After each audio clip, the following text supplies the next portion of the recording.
Fala pessoal, esse é o segundo vídeo da série Henrique Responde, onde eu vou selecionar as melhores perguntas lá do Instagram e aqui do YouTube também para responder acerca de fundos imobiliários, ações, estoques, enfim, todos esses tipos de conteúdos de investimentos. Só um recadinho bem rápido, eu vou separar agora os conteúdos brasileiros de internacionais. Eu estou criando um projeto Enriquecer em Dólar que vai estrear nesse domingo um vídeo sobre 4 ações para o longo prazo para investir nos Estados Unidos e eu vou realmente focar lá naquele canal Enriquecer em Dólar sobre REITs, que é os fundos imobiliários americanos, que realmente tem um perfil bem diferente, ações americanas que tem um mundo de oportunidades e opções diferentes também. Então realmente eu acho que não conversava os dois. Aqui eu estou focando muito em fundo imobiliário, vou falar muito sobre ações também. Então se vocês quiserem seguir, siga lá, Enriquecer em Dólar. A gente vai postar o primeiro domingo, como eu falei, e aqui eu vou focar nas perguntas brasileiras e lá também vou fazer o Henrique Responde. Então, indo direto ao ponto, roda a vinheta e bora pro vídeo.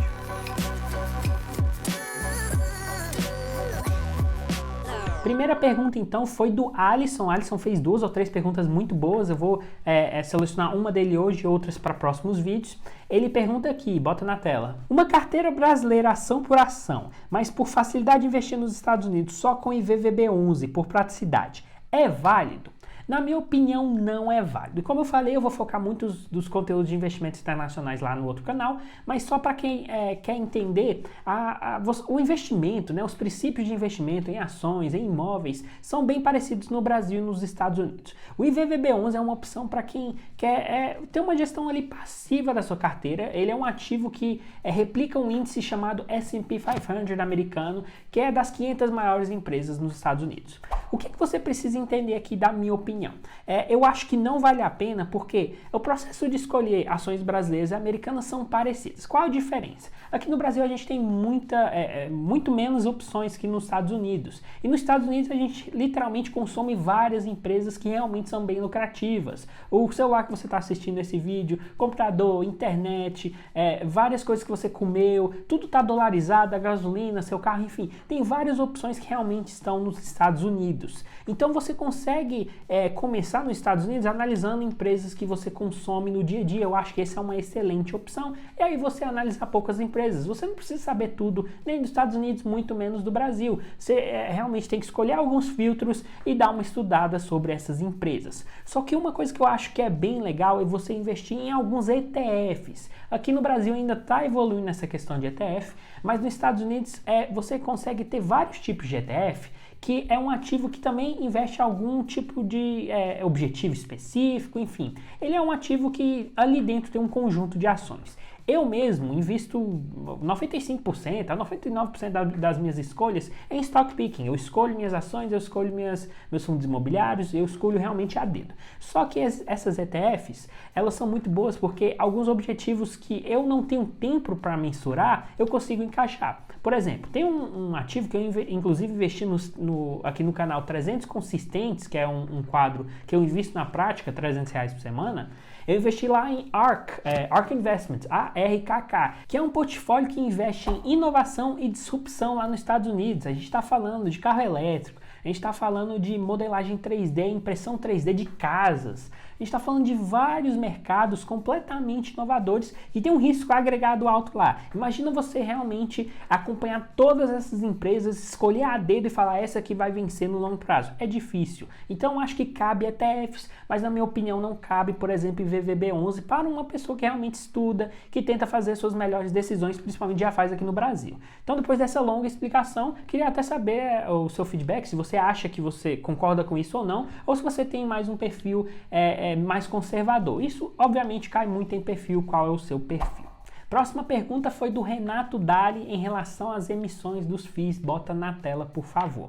Então, o Renato perguntou aqui: os FIIs que estão emitindo abaixo do valor patrimonial, não podiam esperar um melhor momento para fazer essas emissões? Esperar a cota subir no mercado, de forma que não prejudique a base de cotistas no primeiro momento. Que necessidade é essa de fazer o fundo crescer mesmo diluindo patrimônio? Então esse conceito também tem várias variáveis, tem muita coisa aqui acontecendo, o mercado está caindo muito por causa de riscos de taxa de juros que eu venho falando consistentemente aqui no canal. Então assim, na minha opinião, a gente tem alguns problemas. Por exemplo, nos próximos meses a gente tem a taxa Selic com previsão de aumento, então várias cotas vão continuar caindo ou pelo menos ali mais ou menos no patamar atual. E o fundo, a única forma que o fundo tem para crescer basicamente, sendo que ele tem que distribuir 95% de seus resultados, são através de emissões. Só que tem que ser emissões boas. Essa reclamação aqui veio muito com o BTLG, XPIN, VISC11, XPML11, várias dessas emissões com um risco ali por causa do mercado. E agora a gente está até tendo um momento com poucas emissões, porque o mercado está muito mais rigoroso do que antigamente nessa questão de preço sobre valor patrimonial por cota. E esse não existe receita aqui, tá? Eu conheço pelo menos 2 ou 3 grandes youtubers que defendem que a emissão tem que ser o mais barato possível, você tem que abaixar seu preço médio mesmo e vai ser bom para você no longo prazo. Já outras pessoas como eu defendo que realmente você precisa valorizar a base de cotistas, quem já está lá dentro, fazer emissões 476 e valorizar o patrimônio dos seus cotistas ao longo do tempo e não desvalorizar fazendo uma emissão abaixo do valor em geral que você já tem. Também é questão de opinião. Então, eu acho que realmente tem que esperar também, só que obviamente tem várias variáveis que podem mexer com isso. Então, por exemplo, um fundo de shopping, só um exemplo XPML11. Hoje, a gente está tendo uma negociação de shoppings mais baratos. Você pode também adquirir, você como fundo, pode adquirir outros shoppings com um valor muito menor do que você normalmente compraria, elevando o cap rate, que é o retorno daquele imóvel projetado para o fundo, e aí você tem um retorno melhor acima de Selic e valorizando ao longo do tempo os imóveis. Mas será que é isso que está acontecendo? É isso que a gente tem que analisar com o fundo e não somente o valor. Então eu acho que tem que esperar sim, só que existem casos que pode passar. Isso para fundos de tijolo, fundos de papel, eu acho que realmente tem que estar atrelado ali o valor patrimonial. Abaixo disso você desvaloriza a base de cotistas. Terceira pergunta aqui é sobre o IPO de Madeiro. E eu não vou falar especificamente sobre Madeiro aqui, porque foram várias perguntas, muita gente falando desse IPO, será que está barato, enfim. E eu não vou analisar somente a empresa, porque uma pergunta que foi muito legal foi do Fábio, bota na tela aqui. Ele perguntou, vale a pena entrar em IPOs que estão captando dinheiro para sobreviver durante a crise e não necessariamente para expandir os seus negócios?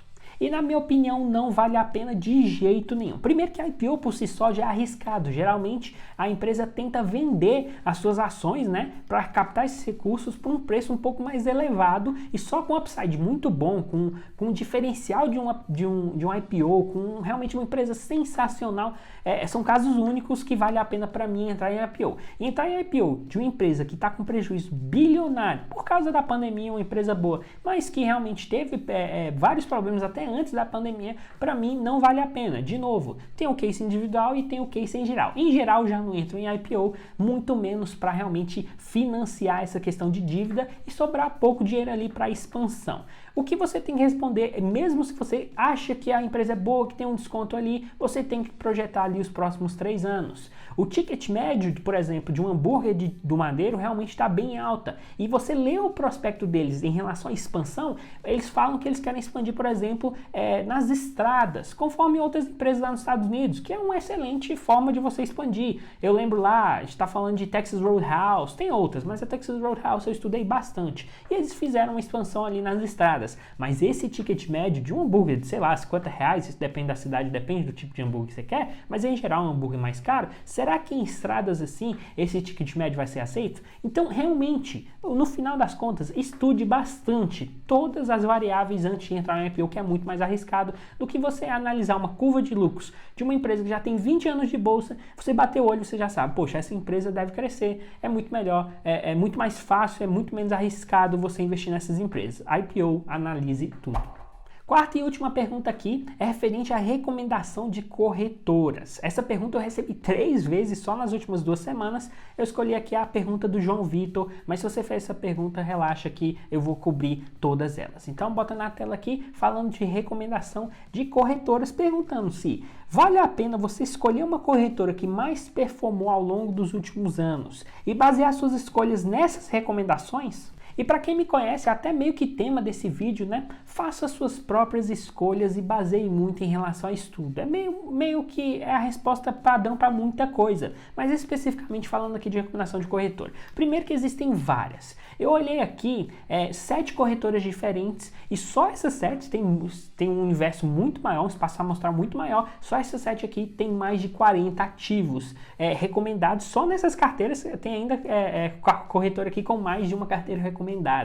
E assim, o que performa no passado não garante rentabilidade futura, então só isso já também não tem como você basear no passado qual corretora está melhor, porque inclusive tem vários estudos de investimentos dos Estados Unidos que muita gente vem comprando fundos e índices e aglomerado de conjunto de ações sem saber muito o que está fazendo no topo e aí vendendo ali quando vem caindo o mercado. Então muito preocupante você, principalmente como iniciante, como investidor iniciante, você delegar suas opções. O que eu recomendo? Vai aos poucos, você não precisa montar sua carteira no primeiro mês. Monte em 1 ano, monte em 2 anos. Escolha empresas que você consome, já falei disso aqui nesse vídeo. Você tem, só no Brasil, isso aqui não é recomendação, mas você pode estudar a Ambev, uma empresa geradora de caixa, você pode estudar todos os bancões que todo mundo conhece. Você tem Camil, que muita gente conhece no ramo de alimentos. Você tem seguradoras como Sul América e Porto Seguro. Você tem várias empresas que você conhece, você não precisa ir numa elétrica que você não conhece, que faz transmissão de energia lá no Mato Grosso, por exemplo, que muita gente também investe, não tem problema de novo, mas invista no conhecido. E essas carteiras recomendadas, elas geralmente têm um perfil e tem riscos que você não imagina. Então, daqui a 3, 4 anos, você vai ter um perfil, você vai olhar lá para trás e pensar, poxa, por que eu investi em Cogna? Muita gente faz isso, porque Cogna foi muito falada e foi muito recomendada por expansão tecnológica, isso e aquilo, antes da pandemia. Aconteceu a pandemia, piorou, prejuízo, antes mesmo da pandemia já estava sofrendo a empresa, então realmente é muito preocupante você fazer o que você não está sabendo. Então, em resumo, estude esses ativos individualmente, faz uma análise bottom-up, ou seja, o granular ali do ativo e vai subindo até macroeconomia. É assim que eu faço e é assim pelo menos que eu acho legal. Não tem certo e errado, mas essas são as minhas opiniões. Se você quiser perguntar, se você tiver qualquer dúvida sobre um ativo específico ou sobre questões mais macro, sobre questão econômica, pode perguntar aqui também nos comentários que eu vou responder todas e as melhores eu vou selecionar para o próximo Henrique Responde. Um grande abraço e até a próxima.